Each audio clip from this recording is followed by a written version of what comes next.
Right, new topic, system development, unit number 2. Unit number 2, system development.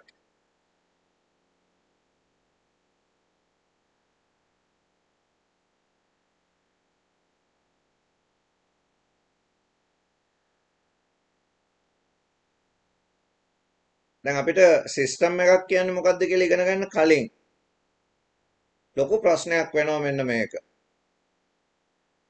What is a system?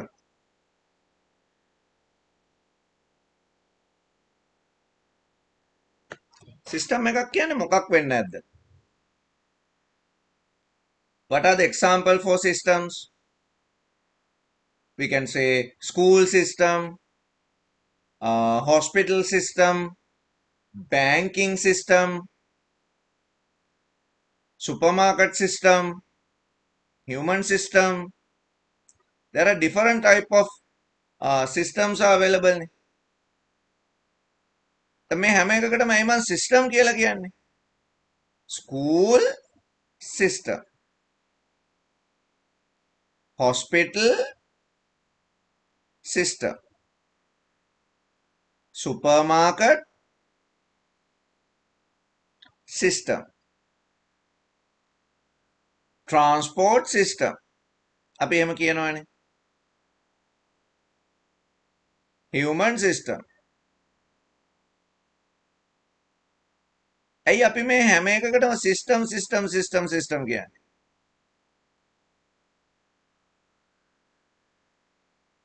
මේවා මොනවාරි common characteristic තියනව නේද? මොනවාද? ඔයගොල්ලෝ හොඳට හිතන්න හැම system එකකටම system task එකක් තියෙන්න ඕන. බලන්න මේ හැම system එකකටම system task එකක් තියනවාද කියලා මොකක් හරි අරමුණක් තියනවාද බලන්න.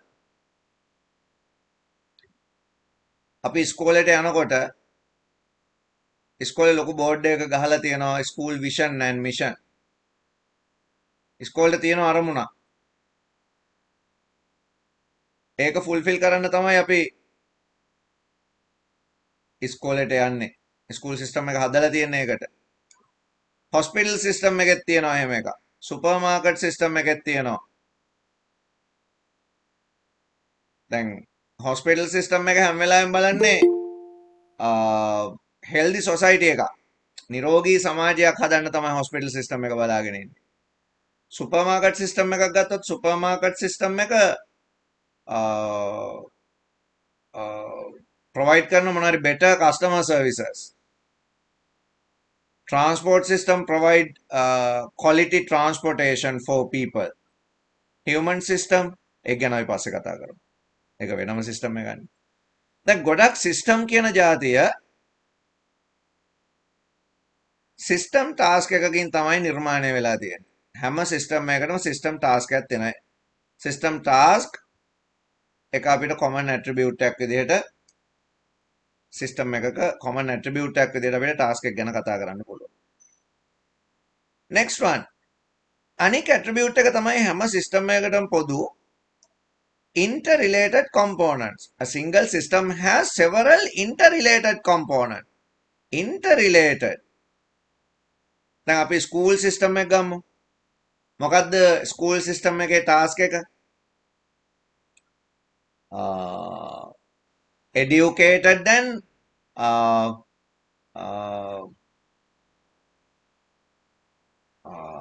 අපි කියන්නේ සාමාන්‍යයෙන් කියන්නේ උගත් බුද්ධිමත් ගුණවත් එහෙමනේ කියන්නේ. එතකොට අපිට educated and provide educated and responsible persons to the society වගේ ටාස්ක් එකක් ස්කූල් සිස්ටම් එකේ තියෙනවා කියලා ගන්න පුළුවන්. දැන් ඒ වැඩේ කරන්න මේ ස්කූල් සිස්ටම් එක ඇතුලේ interrelated components විදියට students, teachers, classroom, desk, security, canteen, toilet මේ ඔක්කොම තියෙනවා. all are interrelated with each other. එහෙම වුණොත් තමයි system task එක fulfill කරගන්න පුළුවන් වෙන්නේ. Right, our topic is system development. First subtopic, what is a system? මොකද්ද system එකක් කියන්නේ?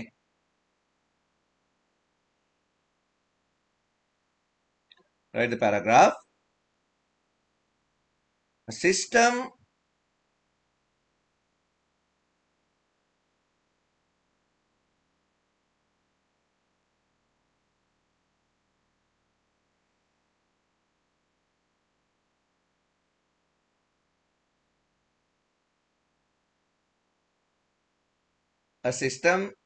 is a collection of interrelated components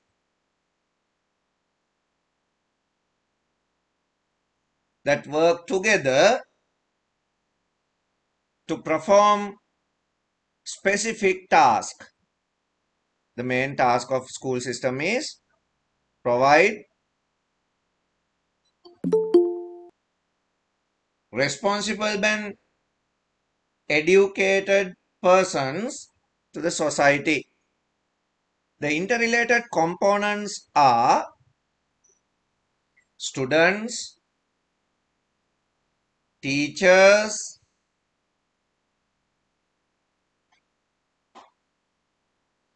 classroom,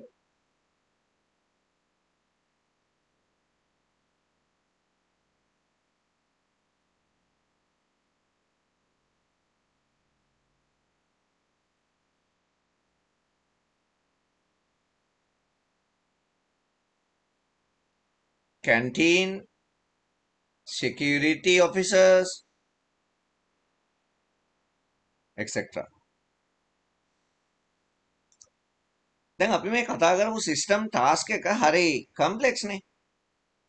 මම කම්ප්ලෙක්ස් කියලා කියන්නේ දැන් ස්කූල් සිස්ටම් එකකින් අපිට responsible educated persons ලා ඉන්න society එකක් හදන්න ඕන උනාට එහෙම society එකක් නැහැ.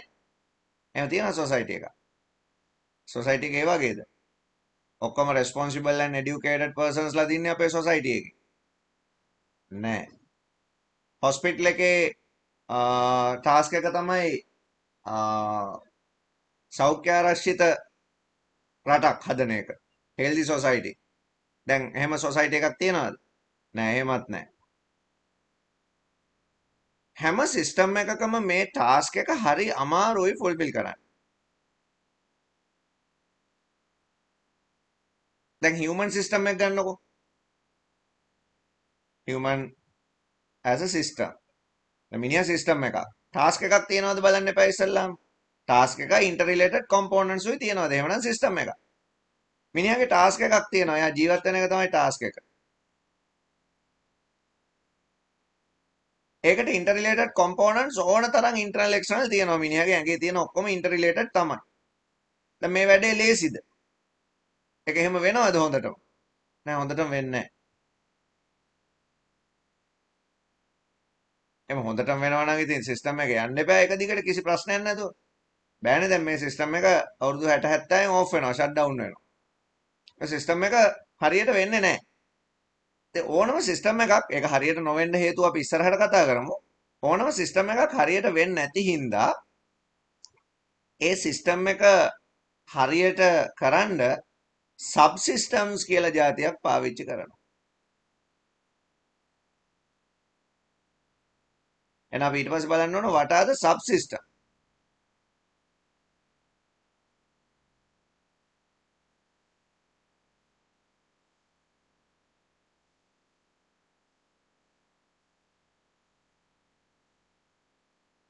What is a subsystem? දැන් මොකද මේ subsystem එකක් කියලා කියන්නේ? ස්කූල් සිස්ටම් එක ගත්තාම මේ සිස්ටම් එකේ ටාස්ක් එක ෆුල්ෆිල් කරගන්න සිස්ටම් ටාස්ක් එක කම්ප්ලීට් කරගන්න ස්කූල් සිස්ටම් එක ඇතුලේ වෙනම සබ් ටාස්ක් තියෙන සබ් සිස්ටම් තියෙනවා. මේ හැම එකකටම සබ් ටාස්ක් එකක් තියෙනවා.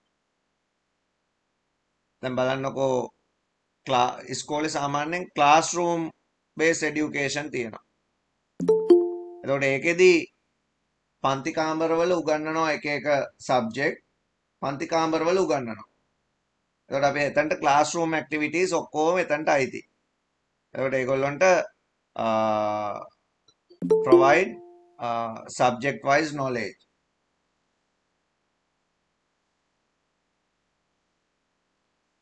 ඊළඟට ස්පෝර්ට්ස් වගේ ඇක්ටිවිටීස් තියෙනවා. ස්පෝර්ට්ස් වගේ ඇක්ටිවිටීස් එක්ක ෆිසිකල් ෆිට්නසස් වැඩි කරනවා ළමයින්ගේ නේද? provide physical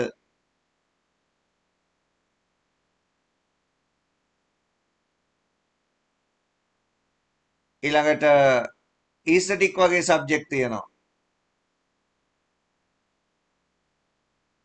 සෞන්දර්ය විෂයන්. එතකොට ඒකෙදි provide mental ඊළඟට තව මේ සිස්ටම් එකේ එක societies තියෙනවානේ. එතකොට ඒකෙදි relationship between each other ඒ වගේ දේවල් මේ සිස්ටම් එකෙන් කරනවා. දැන් එහෙම කරාම ස්කූල් සිස්ටම් එකේ තියෙන මේන් ටාස්ක් එකට යන්න සබ් ටාස්ක් ගොඩක් තියෙනවා. මේ සබ් ටාස්ක් ඔක්කොම එකතු වුණාම එතකොට සෑහෙන දුරට අර ටාස්ක් එක සිස්ටම් ටාස්ක් එක කරන්න පුළුවන්. දැන් හියුමන් බොඩි එක ගත්තොත් හියුමන් බොඩි එක අපි කියන්නේ සිස්ටම් එකක් කියලා. එතකොට හියුමන් බොඩි එකේ ජීවත් වෙනවා කියන එක ටිකක් අමාරු ටාස්ක් එකක් හින්දා සබ් සිස්ටම් තියෙනවා හියුමන් බොඩි එක ඇතුලේ සෑහෙන්න එක එක සබ් ටාස්ක් තියෙනවා. දැන් බ්ලඩ් සර්කියුලර් සිස්ටම් එකෙන් බ්ලඩ් සර්කියුල් කරනවා. ඊළඟට නර්වස් සිස්ටම් එකෙන් නර්වස් වැඩ කරනවා. ඩයිජෙස්ටිව් සිස්ටම් එකෙන් ඒ ආහාර සම්බන්ධ ඒ වැඩ ටික. රෙස්පිරේටරි සිස්ටම් එකෙන් එහෙම. මේ විදිහට එක එක සිස්ටම් වලින් ටාස්ක් ගොඩක් කරලා ඒ ඔක්කොම එකතු වුණාම සිස්ටම් ටාස්ක් එක කම්ප්ලීට් වෙනවා. එතකොට ඒ වැඩේ ලේසි කරගන්න හැම සිස්ටම් එකක්ම මේ විදිහට සබ් සිස්ටම් පාවිච්චි කරනවා කියන එක මතක තියාගන්න ඕන. අපේ ස්කූල් සිස්ටම් එක ගැන කතා කරේ. ස්කූල් සිස්ටම් එකේ සබ් සිස්ටම්ස් විදිහට ටීචිං ඇන්ඩ් ලර්නිං සිස්ටම් එක, sports and games, aesthetic, extra curricular activities and management. ඔය විදිහට එක එක සබ් සිස්ටම්ස් තියෙනවා. මේ හැම සබ් සිස්ටම් එකකටම සබ් ටාස්ක් එකකුත් තියෙනවා. අපි මෙහෙම බලමු මේ ටික. Right, our next topic is what is a subsystem?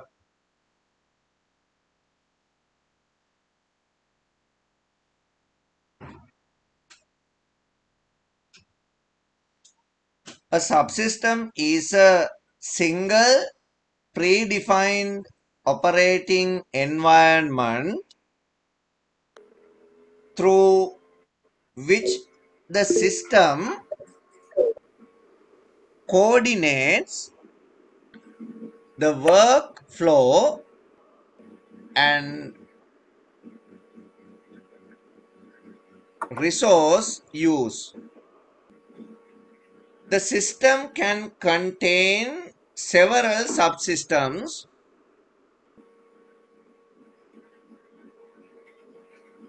all operating independently of each other. Right.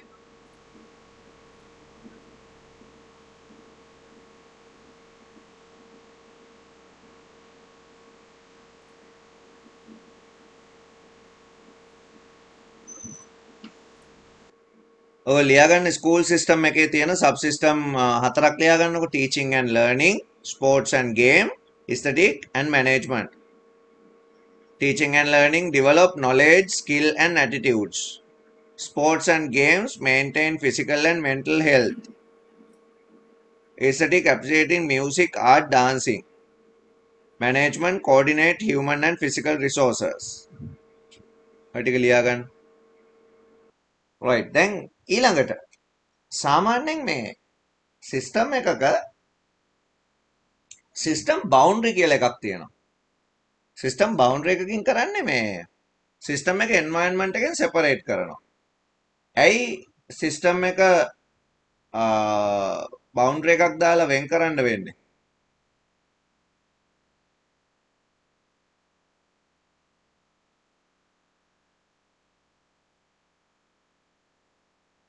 දැන් මම කිව්වා නේද සිස්ටම් එකක ටාස්ක් එක හැම වෙලේම 100%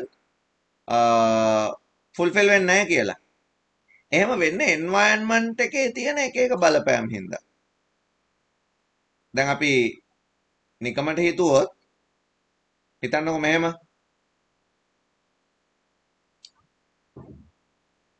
ස්කූල් සිස්ටම් එකේ එන්වයරන්මන්ට් එකක් තියෙනවා. ස්කූල් සිස්ටම් එකේ එන්වයරන්මන්ට් එකේ මම නිකන් ඩයග්‍රෑම් එක ඒ විදිහට පෙන්නන්නම්කෝ.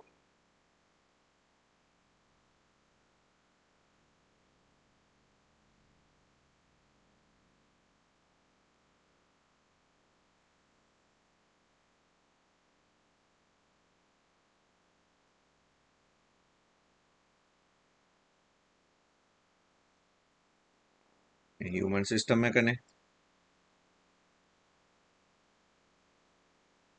රයිට්. ස්කූල් සිස්ටම් එක ගත්තොත් ඔයාලට පේනවා ඇති teaching and learning, aesthetics, sports, management මේවා ඔක්කොම interrelated with each other. ඒකම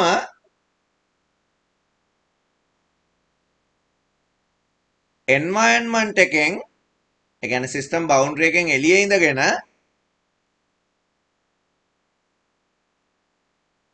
environment එකෙන් එක එක බලපෑම් සිද්ධ වෙනවා සිස්ටම් එකට.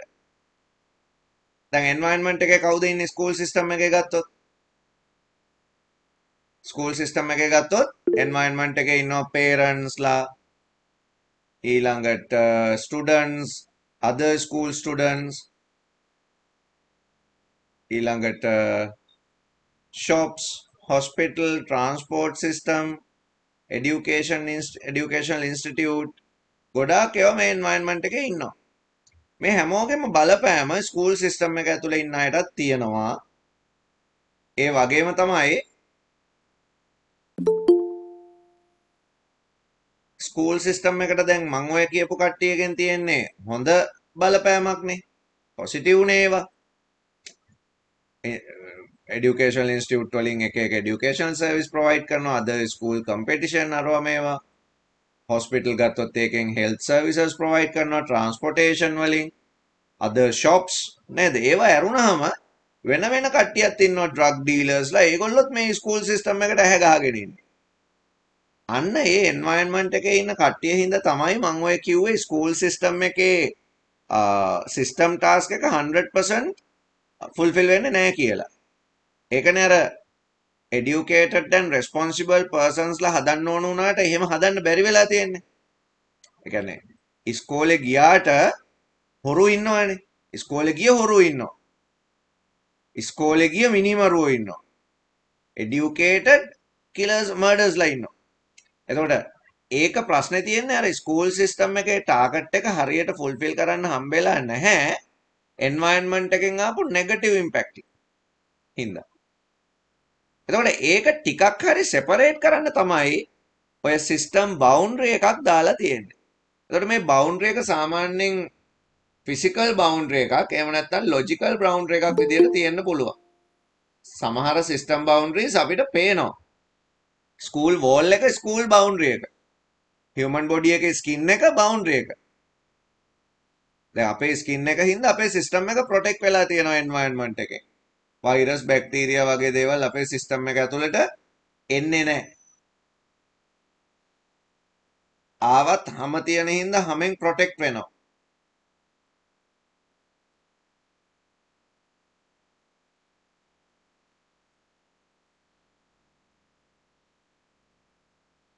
තේරුණාද මම මේ කියන එක? right. Topic is system boundary and its environment.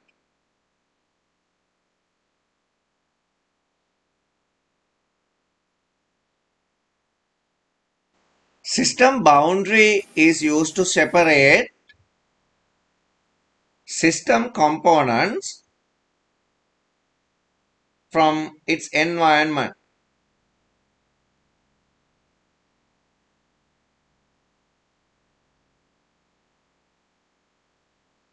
ඔයාලට පුළුවන් සිස්ටම් ඩයග්‍රෑම් එකක් මෙහෙම ඇඳගන්න. එතකොට ටොපික් එක ලියන්නේ ස්කූල් සිස්ටම් කියලා. බවුන්ඩරි එක දාන්න මෙහෙම බවුන්ඩරි එක ඇතුලේ ඒගොල්ලොන්ගේ කොම්පෝනන්ට්ස් අඳින්න රිලේෂන්ෂිප් එක. ඇඳලා බවුන්ඩරි එක ලියන්න boundary equal wall කියලා school wall environment එකේ ලියන්න මොනවාද environment එකේ තියෙන්නේ student parents other schools එහෙම ලියන්න ඒ ටික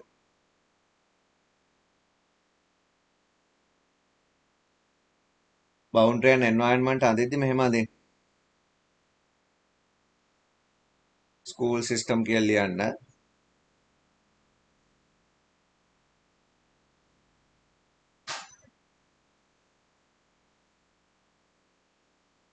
system boundary එතන wall එක තිබ්බ system මොනවාද teaching and learning මතකයිනේ diagram එකේ තිබ්බේවා teaching and learning sports එහෙම මොනවාරි ඒ ටික ලියන්න මේක ඇතුලේ ලියලා interrelated items විදිහට මෙහෙම පෙන්වන්න rows ඇඳලා ඊළඟට environment එක ඒක ලියන්න parent other school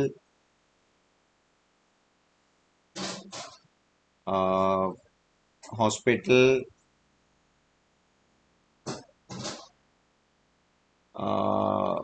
transport services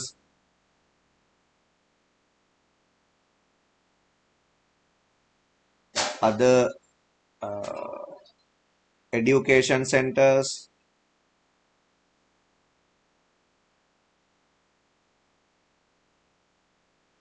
and shops මේ තමයි environment එක right එතකොට ඔයගොල්ලෝ මතක තියාගන්න ඕන system එකේ component හැම එකක්ම protect කරන්න boundary එකක් දාලා තියෙනවා human system එක වෙන්න පුළුවන් හරි human system එකේ skin එක school system එක wall එක hospital system එක wall එක forest system එකක් ගත්තොත් ඒකෙත් තියෙනවා අපිට physical boundary එකක් නැතත් logical boundary එකක් තියෙනවා සත්තුන්ට ඒක තේරෙනවා දැන් අපි සාමාන්‍යයෙන් අලි වැටක් ගැහුවාම ඒක නෙමෙයි boundary එක ඒක මේ මිනිස්සු හදාගත්තු boundary එකක් නේ හැබැයි forest system එක වගේ වෙනම boundary එකක් තියෙනවා ගස් වලින් හැදිච්ච පඳුරු වලින් හැදිච්ච නේ ඒකෙන් ඒ සත්තු අඳුර ගන්නවා ඒගොල්ලොන්ගේ boundary එකට ඒගොල්ලෝ ආවා කියලා ඉතින් ඒ විදිහට ගොඩාක් system වලට boundaries තියෙනවා ඊළඟට අපි සිස්ටම් එකක කතා කරන්න ඕන දෙයක් තමයි මේ ඉන්පුට් and අවුට්පුට් ගැන. ගොඩක් වෙලාවට සිස්ටම් එකකට ඉන්පුට් එන්නේ එන්වයරන්මන්ට් එකෙන් තමයි. සිස්ටම් එක ඇතුළේම ඉන්පුට් එන වෙලාවලුත් තියෙනවා. අපිට ඒවා ක්ලාසිෆයි කරගන්න පුළුවන්. සාමාන්‍යයෙන් සිස්ටම් එකකට ඉන්පුට් කියලා જાතියක් එනවා. ඒ වගේම සිස්ටම් එකකට අවුට්පුට් කියලා જાතියකුත් තියෙනවා. අපි ඒවට කියනවා සිස්ටම් එක බේසික් එලිමන්ට්ස් කියලා. ඊළඟ ටොපික් එක එහෙනම් අපේ basic element of a system. මොනවාද system එකක තියෙන්නේ input, process and output. Every system has three basic elements, three components called input, process and output. Based on above component, every system can be divided into two types. They are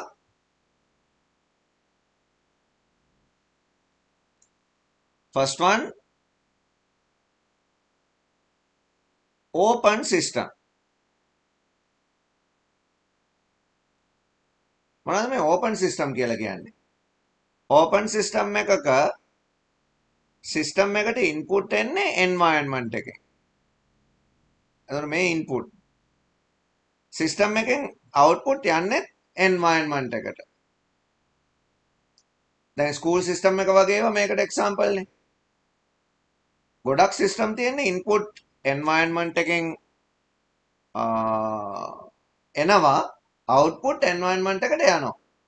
එතකොට මේ වගේ ඒවාට අපි කියනවා open system කියලා. ලියා ගන්න open system වලට open system get input from its environment and provide outputs to the environment. get input from its environment and provide output to the environment. Examples: school system, hospital system, supermarket system. ගොඩක් ඒවා ගන්න පුළුවන්. Next one, closed system.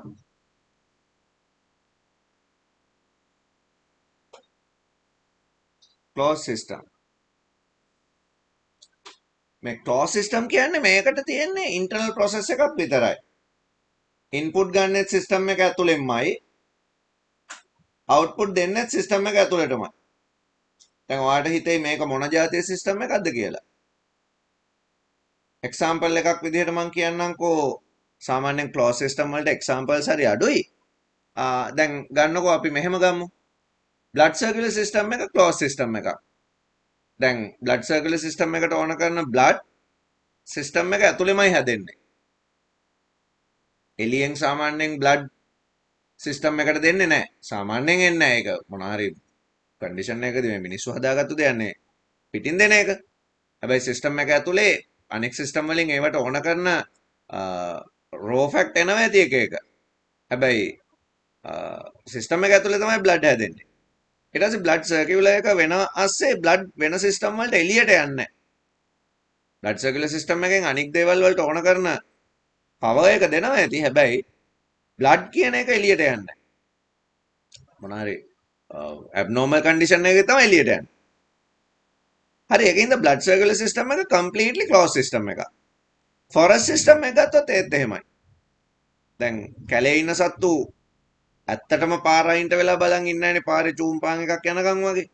මිනිස්සු කැම ගෙනත් දෙනකම් වගේ. ඒගොල්ලෝ කැලෙන් හොයාගෙන කන්න පුරුදු වෙලා ඉන්නවා. ඒ සිස්ටම් එකේ සාමාන්‍යයෙන් විදිහ තමයි සිස්ටම් එක ඇතුලේ ඉන්පුට් හැදෙනවා, සිස්ටම් එක ඇතුලේ ප්‍රොසෙස් වෙනවා, සිස්ටම් එක ඇතුලේටම අවුට්පුට් යනවා. ගොඩක්ම නැචරල් සිස්ටම් වල තමයි ඔය ක්ලෝස් සිස්ටම් ස්ට්‍රක්චර් එක දකින්න හම්බ වෙන්නේ. හැබැයි man made system හැම එකක්ම වගේ open. ඒ කියන්නේ close man made system හදලා වැඩක් නැහැනේ. එහෙම close system හදන එක තේරුමක් නැහැ. මොකද මිනිස්සු ගොඩක් වෙලාවට බලන්නේ profit කියන target එකෙන්නේ system එකක් හදන්න. මොන හරි profitable system එකක් තමයි හදන්න බලන්නේ. ඉතින් එහෙම system එකක් හදද්දී close system එකක් විදියට හැදුවොත් ඒක environment එකට open නැහැ කියලා කියන්නේ මිනිස්සුන්ට කිසිම profit එකක් ගන්න හම්බෙන්නේ නැහැ මේ system එක. ඒ හින්දා තමයි ගොඩාක් system open විදියට තියෙන්නේ. close system උත් ඒ අතර එක දෙකක් තියෙනවා. ලියා ගන්න. closed system has only internal process.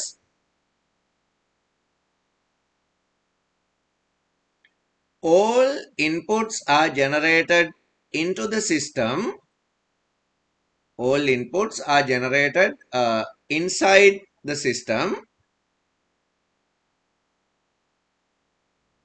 and provide output into the system.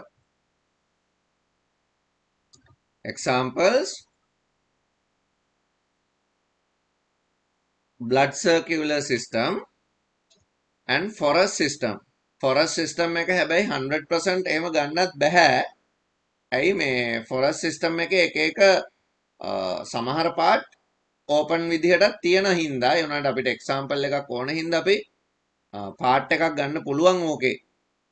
විශේෂයෙන්ම ඇතුලේ ඉන්න සත්තුන්ට ඇතුලෙම කෑම හම්බ වෙනවා සිද්ධිය අපිට කොහොමත් forest system එකේ ගන්න පුළුවන්. ඒක එළියෙන් සිද්ධ වෙන්නේ නැහනේ. නේද? ඇතුලේ ඉන්න සත්තු ඇතුලෙම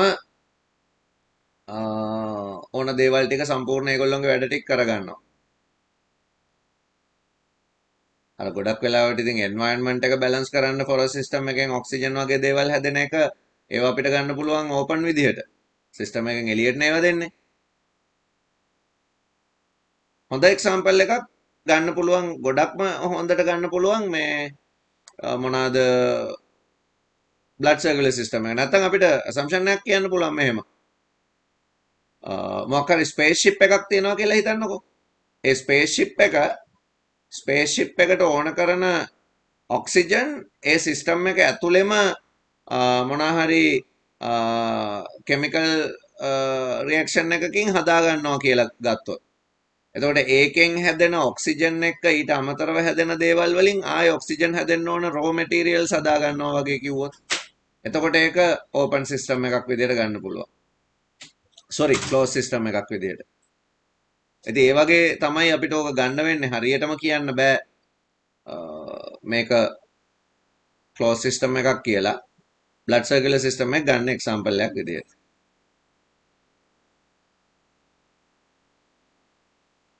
right. Next topic is information system. right. information system කියන්නේ මොනවාද? දැන් අපි ගොඩක් අපි දකින system information system category එකට අයිති. අපි දකින ගොඩාක් system information system. දැන් school system එකෙන් එක එක information provide කරනවානේ. exam result වගේ ඒවා. ඊට පස්සේ student information ගොඩාක් ඒවා school system එකකින් information විදියට එළියට දෙනවා. hospital system එකක් එහෙමයි. ඊළඟට තව අපි ගත්තොත් supermarket system, banking system හැම එකකම information එළියට දෙනවා. ඉතින් data information කරන ඕනම system එකක් අපිට information system එකක් කියලා කියන්න පුළුවන්. data information කරන ඕනම system එකක්.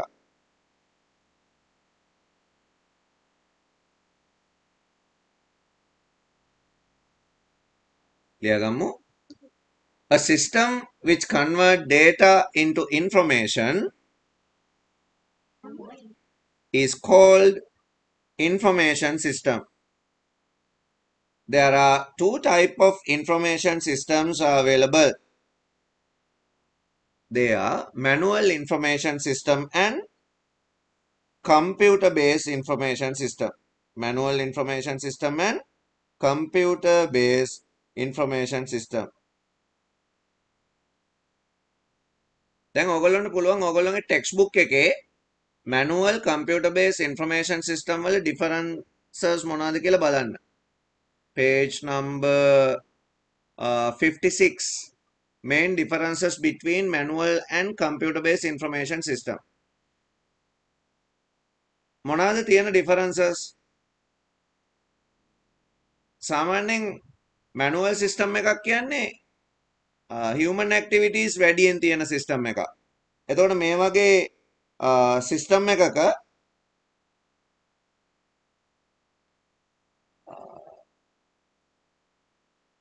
මේ pen pencil වගේ දේවල් පාවිච්චි කරගෙන එක එක process වෙනවා නම් ඒක manual. system එකේ තියෙන්නේ වැඩිපුරම human based activities. එතකොට ඒක manual. හැබැයි computer based information system එක computer related activities ගොඩක් වැඩි. storage electronic medium වලින් තියෙනවා නේද? data capturing electronic method, ඊළඟට print out තියෙනවා, networking ඒ වගේ දේවල් තියෙනවා. ඉතින් එතකොට efficiency, accuracy, reliability ඔක්කොම computer based information system එක වැඩි manual එකත් එක්ක compare කරනකොට. අපි මේ chart එක ඔතනට දාගමු. page number 56. main differences between manual and computer based information system. right. අපේ ඊළඟ topic එක තමයි system development process. දැන් system එකක් manual විදිහට තිබිලා ඒක computer based system එකකට convert කරනවා නම් ඒකට අපි කියනවා system development කියලා.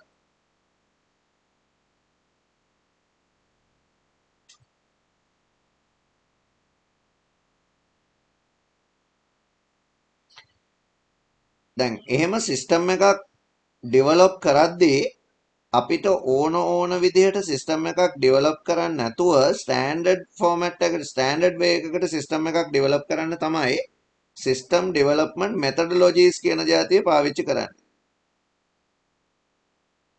හරි system development methodologies තියෙනවා එක එක. ඒකේ එක methodology එකක් තමයි අපි ඔය කතා කරන්න යන්නේ. system development life cycle කියන්නේ එක method එකක්. තව system develop කරන්න පුළුවන් ක්‍රම ගැන SSADM කියන concept එකේදී කියලා දෙනවා. SSADM කියලා එකක් තියෙනවා structured system analysis and design methodologies කියලා. UK government agency එකෙන් release කරපු standard වගේක්. ඒත් අපි system එකක් develop කරනවා නම් ඇත්තටම develop කරන්න ඕන අන්නේ standard methodologies වලට. ඉතින් අපි අපේ ලෙසන් එකේදී සිස්ටම් ඩෙවලොප්මන්ට් ලයිෆ් සයිකල් කියලා දෙයක් ගැන ඉගෙන ගන්නවා. Right, our topic is system development process.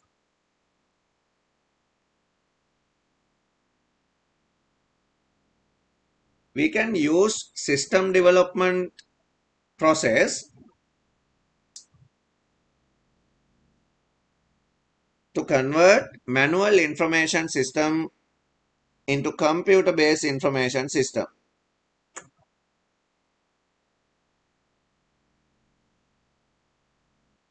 There are several methodologies available for this purpose. The system development life cycle is one of the popular method to develop a new system. එහෙනම් අපේ අන්තිම topic එක system development life cycle.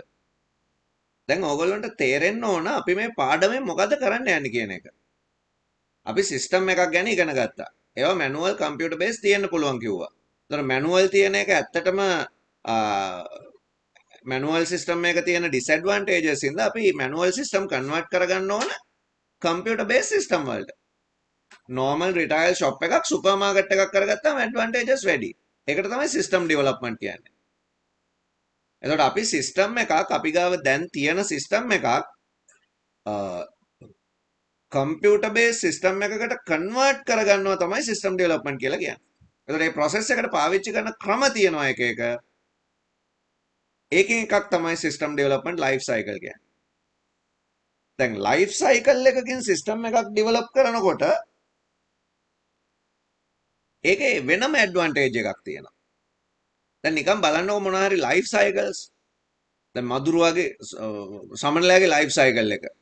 එග්ස් තියෙනවා ඉස්සරලාම. නේද? ඊට පස්සේ කැටපිල්ල කෙනෙක් එනවා. ඊට පස්සේ කැටපිල්ල පූපයක් හදා ගන්නවා. ඒකෙන් සමනලයා හැදෙනවා. ආයෙ බිත්තර දානවා. දැන් මේක කන්ටිනියස්ලි යනවනේ රිපීට් වෙවි. කවදාවත් මේක නවතින්නේ නැහැ. හිතන්න මෙහෙම තිබ්බ process එකක් කියලා. මෙයාගෙන් පටන් අරගෙන මෙයාට එනකන් ආවා කියලා. දැන් මේ එකක් හරි මැද නැති වුණොත් මෙයා නැති වුණොත් ඊට පස්සේ ආයෙ නැහැ මේ process එක. ඒකෙන්ද සිස්ටම් එකක් ඩෙවලොප් කරන්න ගොඩක්ම හොඳ මේ ලයිෆ් සයිකල් ප්‍රොසීඩියර් එක. එතකොට ඒක කන්ටිනියස්ලි කරගෙන යන්න පුළුවන්. කඩයක් දාන්නේ අපි වහන්න නෙමෙයිනේ. දිගටම කඩේ තියාගන්න. ඒක තියාගන්න නම් අපි ඒක හැම වෙලේම ඩෙවලොප් කරලා තියාගන්න ඕන. අපි ටික දවසක් කඩේ අරගෙන ඉන්නකොට කඩේ සමහර දේවල් නැහැ දැන්. එතකොට කස්ටමර් කෙනෙක් ඇවිල්ලා අපේ මොනවා හරි දෙයක් අහුවම අපි කියනවා මේ නෑ ඉවර වෙලානේ. ඊළඟ දවසේ එනකොට ඉවරයිනේ ඒවා. තව දවසක් එනකොට ඉවරයි ඒවා ගෙනාවේ නෑ කිව්වම ඒ කස්ටමර් ආයෙ එන්නේ මොනව ගන්නව. ඒක තමයි අර සිස්ටම් එක සයිකල් එකක් විදිහට ඩෙවලොප් වෙන්නේ. තේරුණා නේද? එහෙනම් සිස්ටම් එකක් හදද්දි දැන් සුපර් මාකට් වල එහෙම නෑ. සුපර් මාකට් වල වෙනම සේල්ස් මන්ස්ලා තියලා ඉන්නවනේ රැක් මේ ෆිල් කරන්න. රැක් වල දේවල් අඩු ඒකන යනකොට ඒගොල්ලෝ ෆිල් කරන්න ඕන. හැම වෙලාවෙම අයිටම්ස් තියෙනවා. ඒක තමයි ඒගොල්ලොන්ගේ අර සිස්ටම් ඩෙවලොප්මන්ට් මෙතඩොලොජි එක. දැන් අපි මේ ඉගෙන ගන්න යන්නේ ඒ විදිහට සිස්ටම් එකක් ඩෙවලොප් කරන්නේ කොහොමද කියලා. මේකෙදි O level දැන් ඕගොල්ලෝගේ පරණ සිලබස් එකේ නම් ස්ටෙප් 8කින් මේක ගැන කතා කරා. A level වලට 7ක් ගැන කතා කරනවා. ඕගොල්ලන්ට තියෙන්නේ 6යි. ඒකින්ද මේක තවත් ලේසි. ලියා ගන්න. Following steps are related with the system development life cycle. First one, identification of requirement.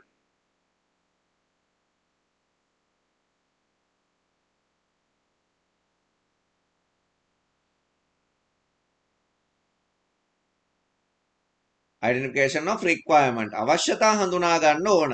System එකක් ඩෙවලොප් කරද්දී අපි ඔන්න පළවෙනියට කරන වැඩේ.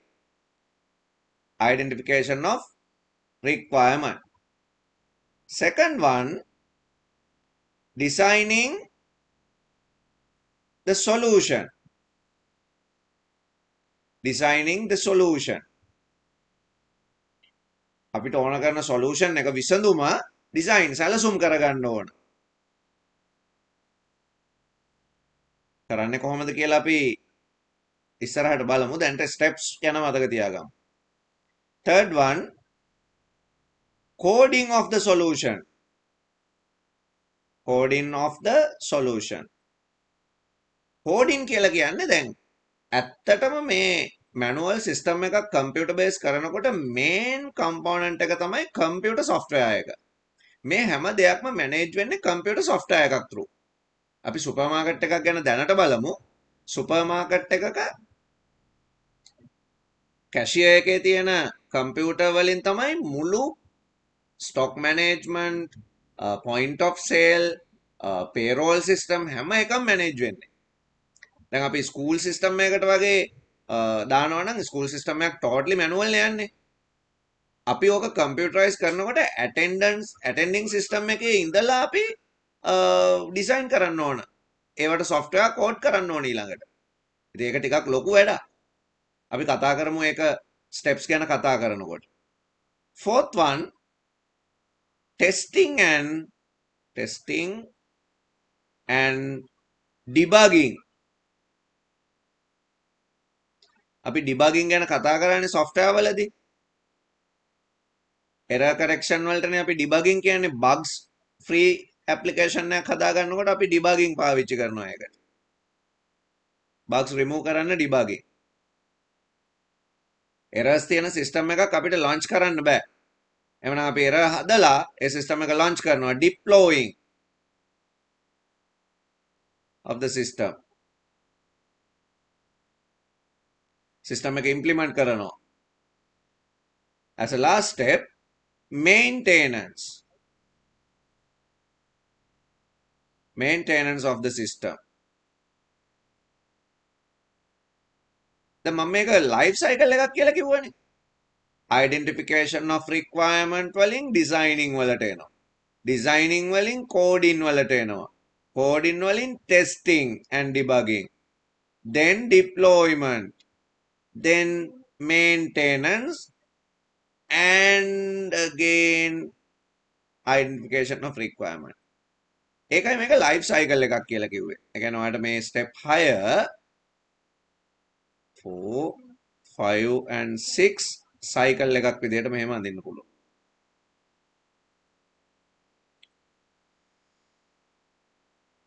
දැන් අපි detail collect කරගෙන system එක හදලා ඔක්කොම කරගෙන system එක launch කරානේ, deploy කරානේ.